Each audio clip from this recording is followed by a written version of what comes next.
5वां अध्याय। दुर्वासा जी की दुख निवृत्ति। श्री सुखदेव जी कहते हैं, परीक्षित, जब भगवान ने इस प्रकार आज्ञा दी तब सुदर्शन चक्र की ज्वाला से जलते हुए दुर्वासा लौटकर राजा अम्बरीश के पास आए और उन्होंने अत्यंत दुखी होकर राजा के पैर पकड़ लिए। दुर्वासा जी की यह चेष्टा देखकर और उनके चरण पकड़ने से लज्जित होकर राजा अम्बरीश भगवान के चक्र की स्तुति करने लगे। उस समय उनका हृदय दयावश अत्यंत पीड़ित हो रहा था। अम्बरीश ने कहा, प्रभु सुदर्शन, आप अग्नि स्वरूप हैं, आप ही परम समर्थ सूर्य हैं। समस्त नक्षत्र मंडल के अधिपति चंद्रमा भी आपके स्वरूप हैं। जल, पृथ्वी, आकाश, वायु, पंच तन्मात्रा और संपूर्ण इंद्रियों के रूप में भी आप ही हैं। भगवान के प्यारे हजार दांत वाले चक्रदेव, मैं आपको नमस्कार करता हूँ। समस्त अस्त्र शस्त्रों को नष्ट कर देने वाले पृथ्वी के रक्षक, आप इन ब्राह्मण की रक्षा कीजिए।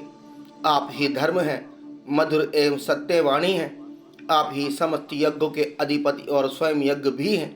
आप समस्त लोकों के रक्षक एवं सर्वलोक स्वरूप भी हैं। आप परम पुरुष परमात्मा के श्रेष्ठ तेज हैं। सुनाभ, आप समस्त धर्मों के मर्यादा के रक्षक हैं। अधर्म का आचरण करने वाले असुरों को भस्म करने के लिए आप साक्षात अग्नि हैं। आप ही तीनों लोकों के रक्षक एवं विशुद्ध तेजोमय हैं। आपकी गति मन के वेग के समान है और आपके कर्म अद्भुत हैं। मैं आपको नमस्कार करता हूँ, आपकी स्तुति करता हूँ। वेदवाणी के अधीश्वर, आपके धर्म में तेज से अंधकार का नाश होता है और सूर्य आदि महापुरुष के प्रकाश की रक्षा होती है। आपकी महिमा का पार पाना अत्यंत कठिन है। ऊंचे नीचे और छोटे बड़े के भेदभाव से युक्त यह समस्त कार्य कारणात्मक संसार आपका ही स्वरूप है। सुदर्शन चक्र, आप पर कोई विजय प्राप्त नहीं कर सकता। जिस समय निरंजन भगवान आपको चलाते हैं और आप दैत्य एवं दानवों की सेना में प्रवेश करते हैं, उस समय युद्ध भूमि में उनकी भुजा, उदर, जंगा, चरण और आदि गर्दन आदि निरंतर काटते हुए आप अत्यंत शोभायमान होते हैं। विश्व के रक्षक, आप रणभूमि में सबका प्रहार सह लेते हैं। आपका कोई कुछ नहीं बिगाड़ सकता। गदाधारी भगवान ने दुष्टों के नाश के लिए ही आपको नियुक्त किया है। आप कृपा करके हमारे कुल के भाग्य उदय के लिए दुर्वासा जी का कल्याण कीजिए। हमारे ऊपर यह आपका महान अनुग्रह होगा। यदि मैंने कुछ भी दान किया हो, यज्ञ किया हो अथवा अपने धर्म का पालन किया हो, यदि हमारे वंश के लोग ब्राह्मणों को ही अपना आराध्य देव समझते रहे हों, तो दुर्वासा जी की जलन मिट जाए।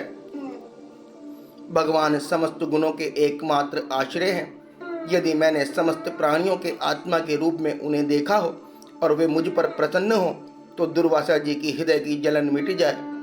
श्री सुखदेव जी कहते हैं, जब राजा अम्बरीश ने दुर्वासा जी को सब ओर से जलाने के भगवान के सुदर्शन चक्र की इस प्रकार स्तुति की, तब उनकी प्रार्थना से चक्र शांत हो गया। जब दुर्वासा चक्र की आग से मुक्त हो गए और उनका चित्त स्वस्थ हो गया, तब वे राजा अम्बरीश को अनेक उत्तम आशीर्वाद देते हुए उनकी प्रशंसा करने लगे। दुर्वासा जी ने कहा, धन्य है, आज मैंने भगवान के प्रेमी भक्तों का महत्व देखा है। राजन, मैंने आपका अपराध किया, फिर भी आप मेरे लिए मंगल कामना ही कर रहे हैं। जिन्होंने भक्तवत्सल भगवान श्री हरि के चरण कमलों को दृढ़ प्रेम भाव से पकड़ लिया है, उन साधु पुरुषों के लिए कौन सा कार्य कठिन है। जिनका हृदय उदार है, वे महात्मा भला किस वस्तु का परित्याग नहीं कर सकते। जिनके मंगल में नामों के श्रवण मात्र से जीव निर्मल हो जाता है, उन्हीं तीर्थपाद भगवान के चरण कमलों के जो दास हैं, उनके लिए कौन सा कर्तव्य शेष रह जाता है। महाराज अम्बरीश, आपका हृदय करुणा भाव से परिपूर्ण है। आपने मेरे ऊपर महान अनुग्रह किया। अहो, आपने मेरे अपराध को बुलाकर मेरे प्राणों की रक्षा की है। परीक्षित, जब से दुर्वासा जी भागे थे, तब से अब तक राजा अम्बरीश ने भोजन नहीं किया था। वे उनके लौटने की बाट देख रहे थे। अब उन्होंने दुर्वासा जी के चरण पकड़ लिए और उन्हें प्रसन्न करके विधि पूर्वक भोजन कराया। राजा अम्बरीश बड़े आदर से अतिथि के योग्य सब प्रकार की भोजन सामग्री ले आए। दुर्वासा जी भोजन करके तृप्त हो गए अब उन्होंने आदर से कहा, राजन, अब आप भी भोजन कीजिए। अम्बरीश, आप भगवान के परम प्रेमी भक्त हैं। आपके दर्शन, स्पर्श, बातचीत और मन को भगवान की ओर प्रवृत्त करने वाले आतिथ्य से मैं अत्यंत प्रसन्न और अनुग्रहित हुआ हूँ। स्वर्ग की देव अंगनाएं बार बार आपके इस उज्जवल चरित्र का गान करेंगी। यह पृथ्वी भी आपकी परम पुण्यमय कीर्ति का संकीर्तन करती रहेगी। श्री सुखदेव जी कहते हैं, दुर्वासा जी ने बहुत ही संतुष्ट होकर राजा अम्बरीश के गुणों की प्रशंसा की और उसके बाद अनुमति लेकर आकाश मार्ग से उस ब्रह्मलोक की यात्रा की जो केवल निष्काम कर्म से ही प्राप्त होता है। परीक्षित, जब सुदर्शन चक्र से भयभीत होकर दुर्वासा जी भगे थे, तब से लेकर उनके लौटने तक 1 वर्ष का समय बीत गया।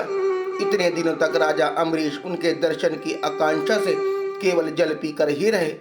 जब दुर्वासा जी चले गए, तब उनके भोजन से बचे हुए अत्यंत पवित्र अन्न का उन्होंने भोजन किया। अपने कारण दुर्वासा जी की दुख में पड़ना और फिर अपनी ही प्रार्थना से उनका छूटना, इन दोनों बातों को उन्होंने अपने द्वारा होने पर भी भगवान की ही महिमा समझा। राजा अम्बरीश में ऐसे ऐसे अनेकों गुण थे। अपने समस्त कर्मों के द्वारा वे परब्रह्म परमात्मा श्री भगवान में भक्ति भाव की अभिवृद्धि करते रहते थे। उस भक्ति के प्रभाव से उन्होंने ब्रह्मलोक तक के समस्त भोगों को नरक के समान समझा। तदनंतर राजा अम्बरीश ने अपने ही समान भक्त पुत्रों पर राज्य का भार छोड़ दिया और स्वयं मन में चले गए। वहां वे बड़ी धीरता के साथ आत्मस्वरूप भगवान में अपना मन लगाकर गुणों के प्रवाह रूप संसार से मुक्त हो गए। परीक्षित, महाराज अम्बरीश का यह परम पवित्र आख्यान है।